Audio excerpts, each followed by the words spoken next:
Pip, com va? Aneu bé? Bueno, a veure, comencem aquesta secció. Per què? És una secció que parlarem sobre cervesa, ¿vale? I per què la comencem i per què estic jo sol? Pues més que res perquè ara m'han canviat els horaris a la feina i és una mica complicat, ens està sent bastant complicat, pues gestionar els vídeos amb el Marc i poder-los fer els dos. Llavors hem decidit que, de moment, durant aquests dies d'estiu i que hi ha més festes i tal, i és més complicat tot, pues d'obrir una secció. Aquesta és la meva secció, que parlarem sobre cervesa, i suposo que després el Marc, a part, ja farà una altra. Sempre i quan ens puguem reunir i fer un Zoom i poder fer el vídeo normal, ho farem, ¿vale? Però de moment, perquè estigueu entretinguts i poder fer coses, pues farem això també, ¿vale?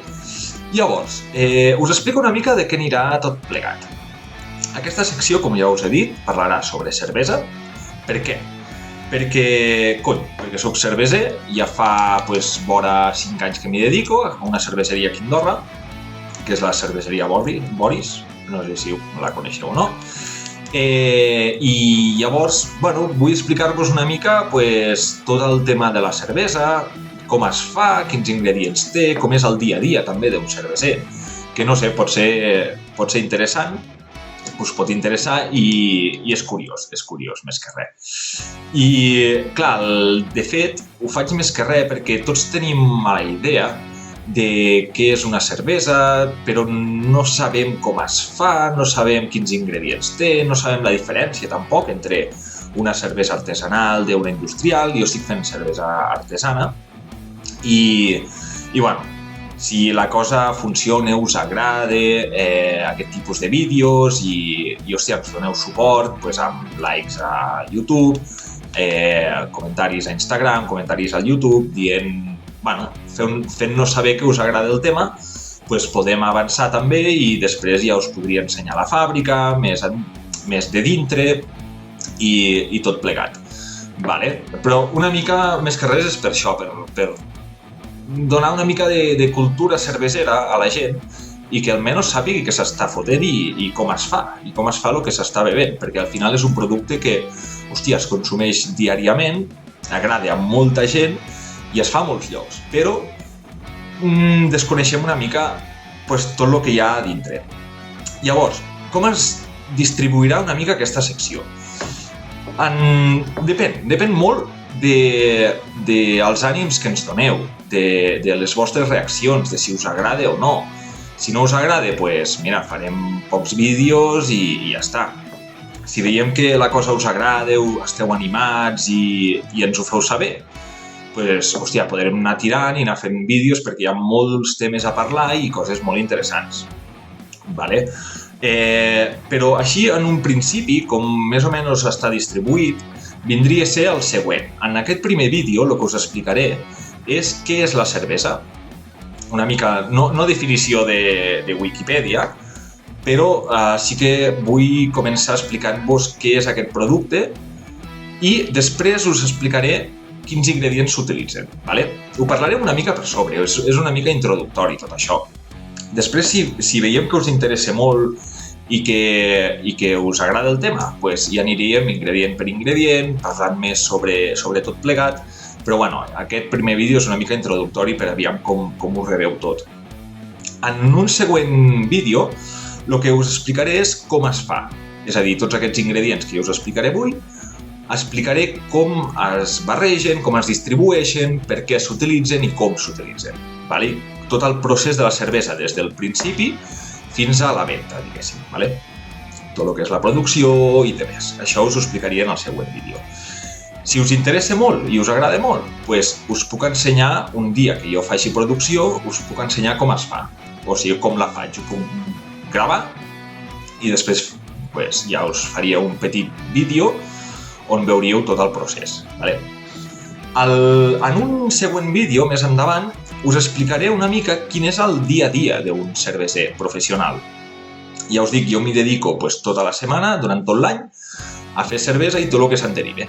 ja sigui el reparto, ja sigui l'etiquetat, la producció, l'embotellat, etc. Anar-la a vendre, tot el que comporta el dia a dia, la setmana, d'un cerveser que s'hi dediqui. Vale? Després, ja us dic, això tot depèn de si us agrada.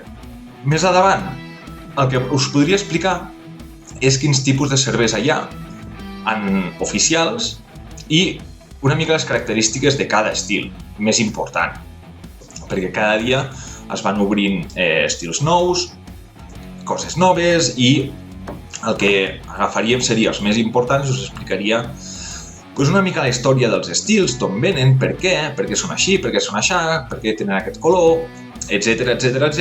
I els compararíem. Vale?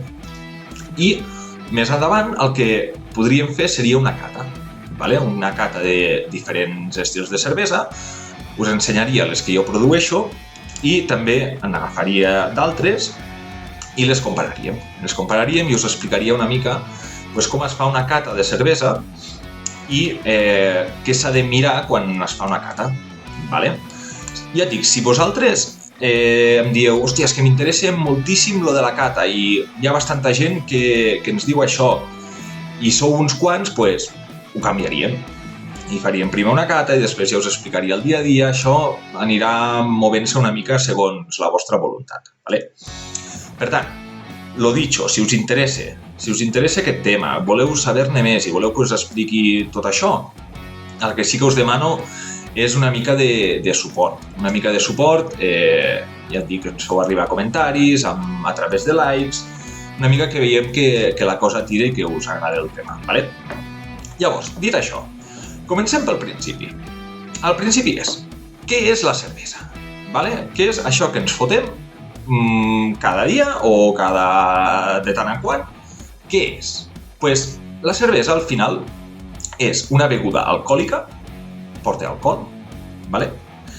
I és un producte fermentat, és una beguda alcohòlica fermentada. Per què us dic això? Per què insisteixo tant en el tema de fermentat? Perquè hi ha diferència entre un fermentat i un destil·lat.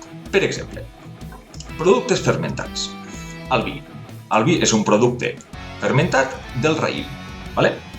La sidra és un producte fermentat de la poma. L'hidromel és un producte fermentat de la mel. La cervesa és un producte fermentat del gra.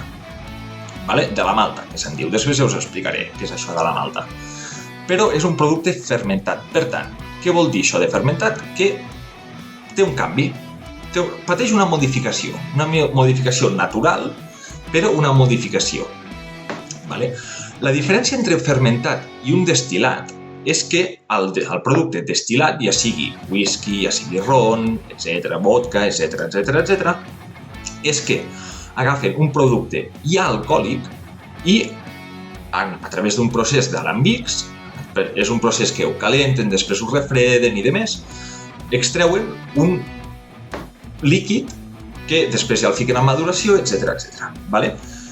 La diferència seria que un producte fermentat no té alcohol en un principi i un producte destil·lat sí que té alcohol en un principi. I després els processos canvien totalment l'un de l'altre, però perquè ens fem una idea seria això. Per tant, la cervesa és això, és un producte alcohòlic fermentat i la fermentació és de gra sobretot d'ordi, vale? Gra d'ordi. En castellà és cebada, per tant, cerveza de cebada, cervesa d'ordi, vale? Funciona així la cosa. Llavors, d'on ve la cervesa?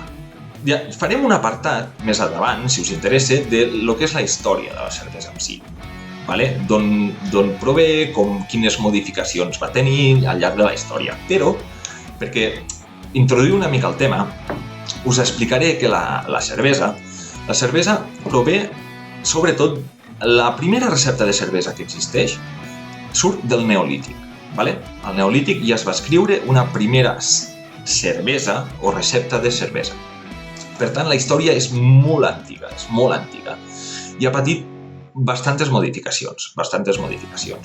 Hi ha hagut, ara sí que és veritat, un boom de lo que és la cervesa artesana últimament, sobretot a la zona aquesta de Catalunya, però que s'extén arreu del món. A tot arreu on aneu faran cervesa artesana, segur. Per tant, el tema és aquest. És un producte que té una història molt llarga, i que s'ha anat adaptant també als temps que corren. Vale?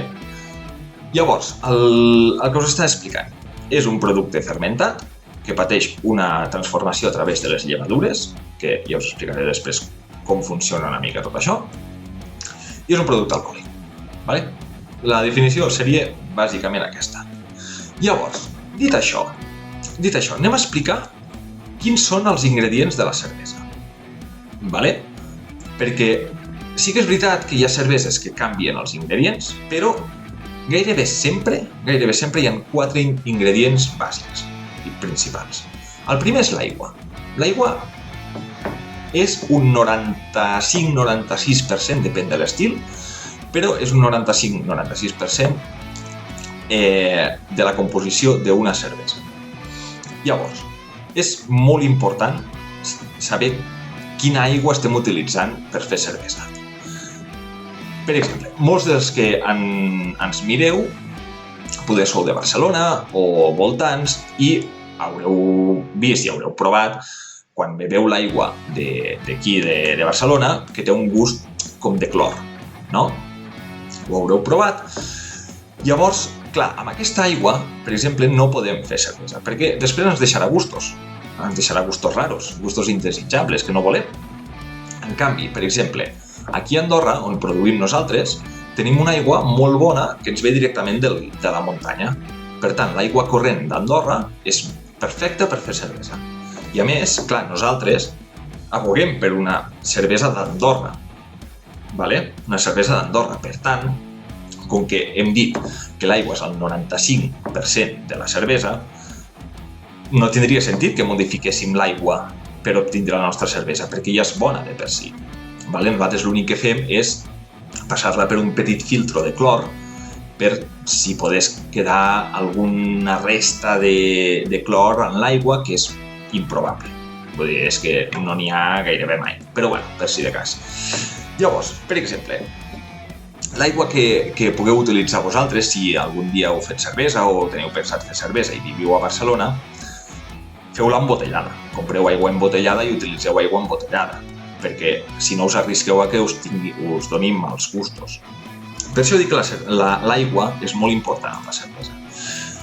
Què fan les cerveseries artesanes o industrials que produeixen a Barcelona? Ells no poden utilitzar aigua embotellada perquè els sortiria caríssim. Llavors, el que fan és un procés de transformació d'aquesta aigua.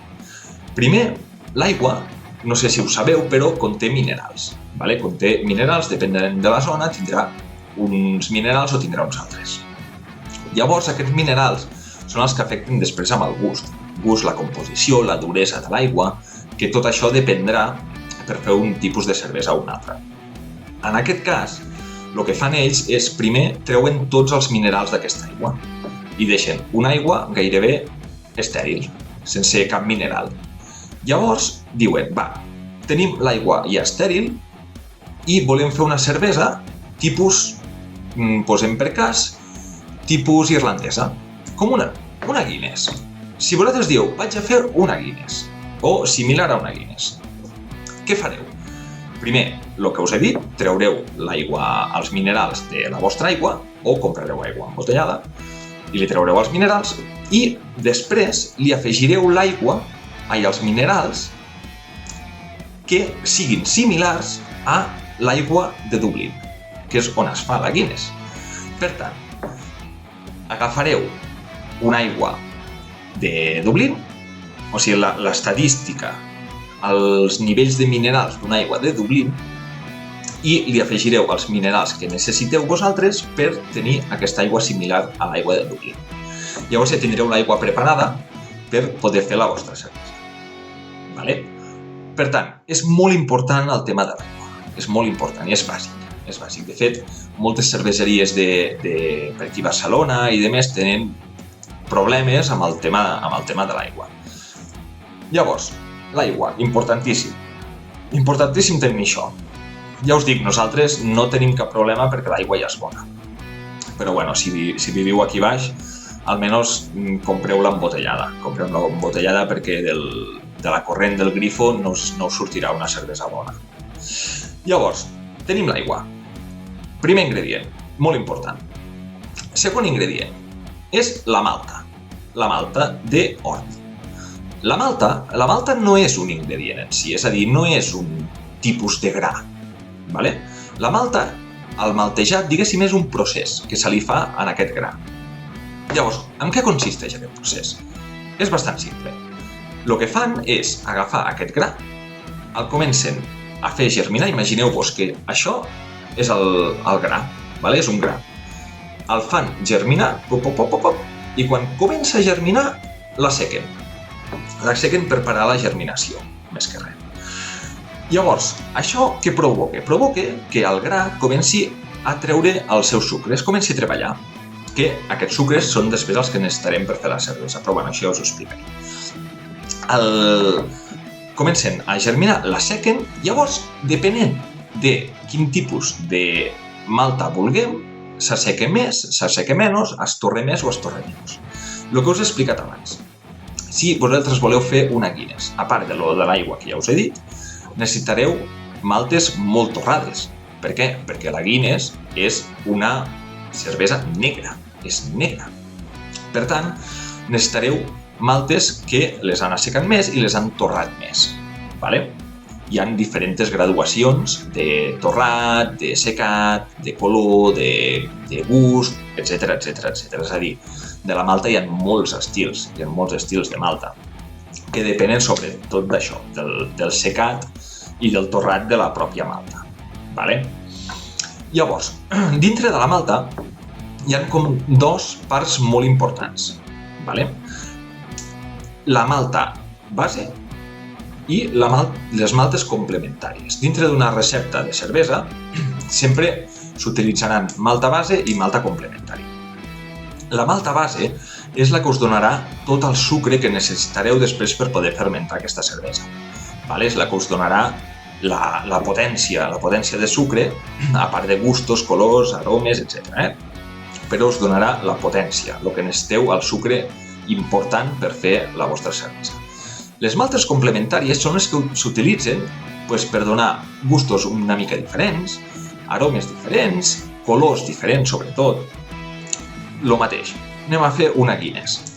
Tindríem l'aigua, que ja la tenim controlada, necessitaríem una malta base bastant ensucrada perquè ens fermenti i necessitaríem maltes complementàries de malta torrada, malta negra, malta xocolata, etc. per poder tenir aquests colors i aquest cos, diguéssim, de la cervesa Guinness. Vale? Llavors, tenim l'aigua i la malta, que ja n'hem parlat. Anem pel tercer ingredient. El tercer ingredient és el llúpol. El llúpol és una planta. És una planta, és una trepadora, que de fet és cosina germana de la marihuana. Ojo! Però que no té aquest poder de col·locar que té la marihuana. Llavors, per exemple, jo quan estic bullint el llúpol, hòstia, hi ha uns aromes i unes olors que dius, Déu-n'hi-do, però no patiu que no col·loque. Llavors, el llúpol normalment es pot trobar de dues formes diferents que ara us explicaré. Però, per què s'utilitza el llúpol? Per què l'utilitzem? El llúpol l'utilitzem sobretot per 4 coses molt importants. Primer, el llúpol ens dona amargor, aquest amargor característic de la cervesa. Això ens ho dona el llúpol. Després ens donarà aromes que pot ser que necessitem o pot ser que no en la cervesa. I després ens pot donar sabors que el mateix, podem necessitar-los o poder no. I després ens donarà una cosa molt important que és conservar. El llúpol és un conservant molt potent, és molt potent. Per tant, una cervesa molt llupolada, com pugui ser una IPA, es conservarà molt millor que una cervesa poc llupolada, com pugui ser, posem per cas, una de blat, com una Paulaner. Vale? Perquè, aviam, el tema de la conservació és un tema una mica a part. Nosaltres, per exemple, no pasteuritzem, no filtrem, etc etc etc. Per tant, la nostra conservació és menor que una cervesa industrial. Vale? Però més o menys funciona així. Llavors, ens aportarà totes aquestes coses. De què dependrà? De què dependrà? Pues de la recepta que estiguem fent, vale? De la cervesa que vulguem fer. Si, per exemple, tornem amb el cas de la Guinness, vale? Volem fer una Guinness. Si heu provat la Guinness és una cervesa que té molt gust a malta, té molt gust a torrat, però no té un amargor excessiu. Vale? No té ni amargor excessiu ni aromes a llúpol, com pugui tenir una IPA. Llavors, en una Guinness, per exemple, ens interessaria un llúpol d'amargor no massa potent, però no ens interessaria un llúpol ni de sabor, ni d'aromes, ni res de res. Només ens interessaria aquest puntet d'amargor i ja està. Llavors utilitzaríem un llúpol d'amargor i punto, i no li fijaríem res més. Vale? En una IPA, si anéssim a fer una IPA, què necessitaríem? Necessitaríem molt amargor, necessitaríem sabor i necessitaríem molt aroma. Per tant, hauríem d'escollir un llúpol que fos d'amargor en un principi, després un altre que fos de sabor i poder un altre que fos d'aroma. Llavors això, ja us dic, depèn molt de la recepta que estiguem fent, del tipus de cervesa que vulguem fer. I ja us explicaré més tard com es fa i com es fiquen aquests llúpols perquè ens donguin una cosa, una altra i de més. Amb el llúpol passa el mateix que amb la malta. És a dir, hi ha molts estils diferents, molts. Per tant, diguéssim que la feina del cerveser professional, i de vosaltres si ho voleu fer, és saber trobar quina malta vols, quina necessites, quin llúpol necessites i quan l'has de ficar. Vale? Has de pensar una mica com dissenyar una recepta, perquè és una mica la gràcia, és a dir, tots podeu agafar per internet, buscar recepta lo que hem dit, recepta de Guinness i seguir-la, copiar-la, pas per pas, punt per punt. I us sortirà una cervesa potable, bé. No us sortirà com una Guinness, ja us ho asseguro, perquè jo al principi ho vaig provar. No us sortirà una Guinness perquè o la recepta l'han modificat perquè no sigui igual o perquè poder la primera cervesa que feu no us surt bé. És a dir, fer cervesa és molt fàcil. És la primera frase que et diuen. Fer cervesa és molt fàcil, però fer una bona cervesa és molt complicat. Per què? Perquè cada detallet petit, encara que sigui molt petit, però cada detallet petit importa. I al final és un ofici que s'adquireix a base d'experiència, de cagar-la molt, l'has d'haver cagant molt, i mica en mica vas aprenent d'aquests errors. Vale? Llavors, amb el tema de la cervesa, funciona una mica això. O sigui, és impossible, si us dediqueu, que no hagueu contaminat mai una cervesa. Perquè si no l'heu contaminat mai, la contaminareu. Ja us explicaré com es contamina una cervesa, però que sapigueu això, que al final és un ofici. És un ofici que requereix pràctica i experiència. Vale? Llavors, sí que és que me'n vaig per les rames. Ens havíem quedat amb el llúpol. El llúpol, ja us dic, us aporta tot això. Després, en el pròxim vídeo, quan us expliqui com fer la cervesa, ja us explicaré on ficar-ho, com es fica, quins temps necessiten, etc. Però ara, de moment, deixem això com a introducció. Vale? Anem a per l'últim ingredient. L'últim ingredient és la llevadura. La llevadura, si hem dit que l'aigua és molt important perquè és el 95% de la cervesa, la llevadura poder encara seria més important. Per què? Perquè jo com a cerveser, i tots els cervesers que m'arribeu a conèixer a la vostra vida, l'únic que fem és fer un most. El most és un líquid que té sucre, té gust, té color i té aromes. Punto. No fem res més. La gràcia és la llevadura que transforma aquest most i el transforma en cervesa. Aquesta és la gràcia. O sigui, realment, qui fa la cervesa no som nosaltres. No som els cervesers. És la llevadura. Llavors, què és la llevadura?